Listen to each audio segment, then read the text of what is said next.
In this video, I'm going to show you how to check all the different fluids on your 2014 to 2018 Mazda 3. We're going to check them. I'm going to show you how do you fill them up, what do you fill them up with, how often do you do it. We're going to talk about all that. So let's go ahead and get started.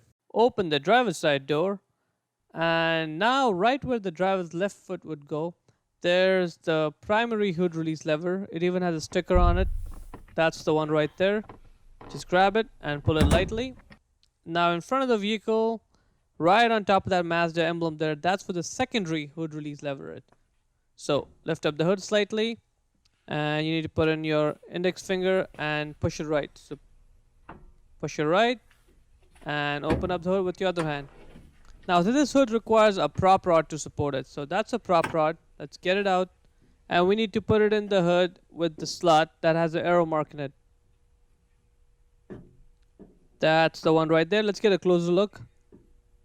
So once the rod is in, just let go of the hood, and now the hood is secured in place. First, let's focus on the windshield washer fluid.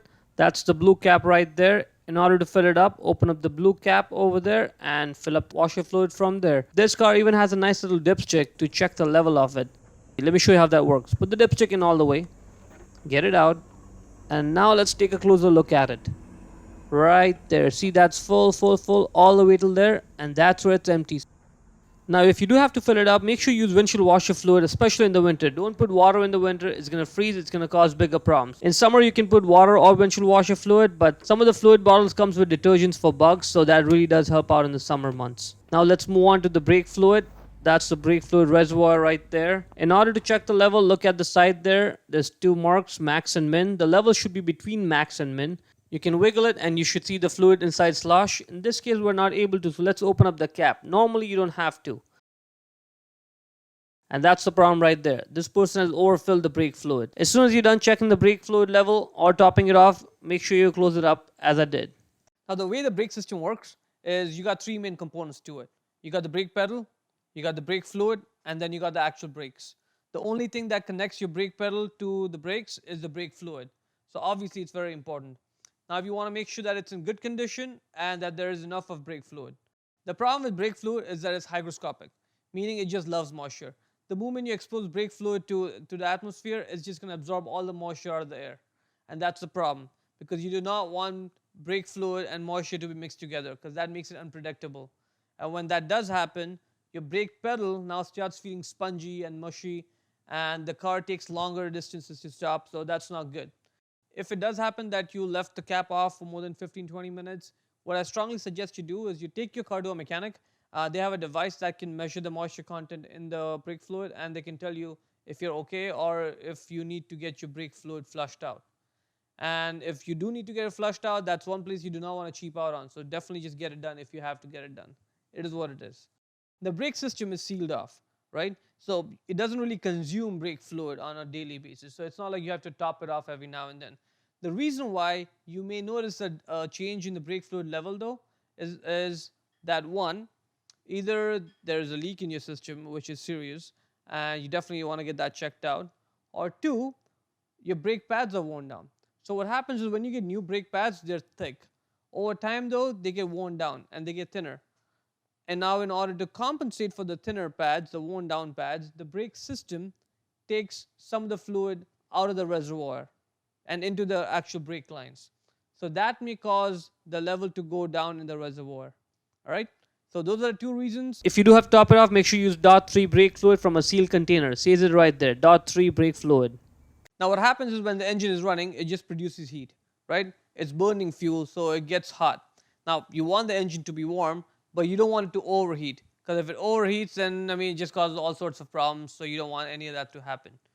Now that's where the coolant comes in, because what the coolant does is the coolant circulates within the engine, it collects all the heat, and now the hot coolant, it goes to the radiator, it cools off, and comes back in, collects more heat, goes back to the radiator, cools off, comes back in. The cycle keeps on repeating again and again.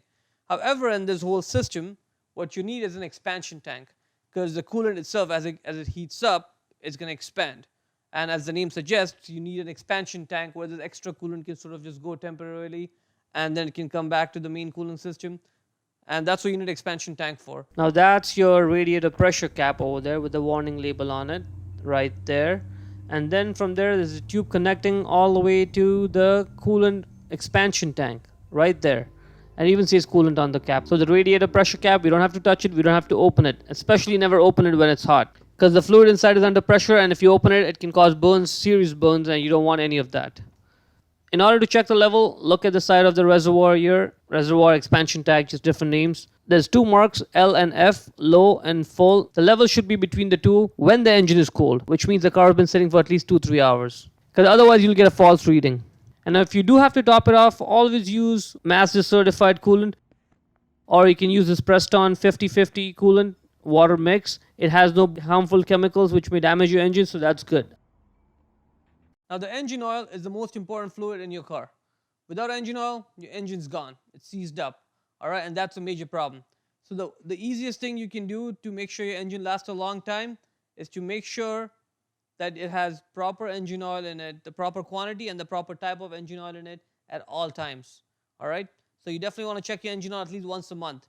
Don't wait for that warning indicator light to come on your dash. By the time it comes on, it's too late. And if you're in the middle of nowhere, you may not even have a way to go get new engine oil and top it off. So just check your engine oil level once a month at least. Now the reason why the engine oil is so important is because if you open up that engine, you will find there's hundreds of small pieces which are so close together, working at high speeds, under high temperature, and they just keep on going on for such a long time. And the only thing that prevents the metal parts from rubbing against each other is the engine oil. Alright? So that's the one thing you definitely want to make sure you are in good shape. So on the right there, that's where the filler cap is, and on the left is the dipstick. Open up the filler cap, just twist it left, and you can fill up engine oil from over there. It clearly states on it, it takes 0W20, so that's the type of engine oil you want to get. When you're putting it back, make sure it sort of aligns like that, and then twist it right. That's good, 0W20, that's the one you want. Let's first check the level. In order to check the level, get the dipstick out. The dipstick comes out straight. You just pull it up straight. Out it comes, we're going to wipe it clean. And let's take a closer look at the dipstick itself. There's two holes in there. The right side is for the lower level, left side is for the higher level. So the engine oil level should be between those two marks. And now that we've cleaned it up, let's put it back in there. Wait for a second, pull it out, and then we'll check the engine oil level.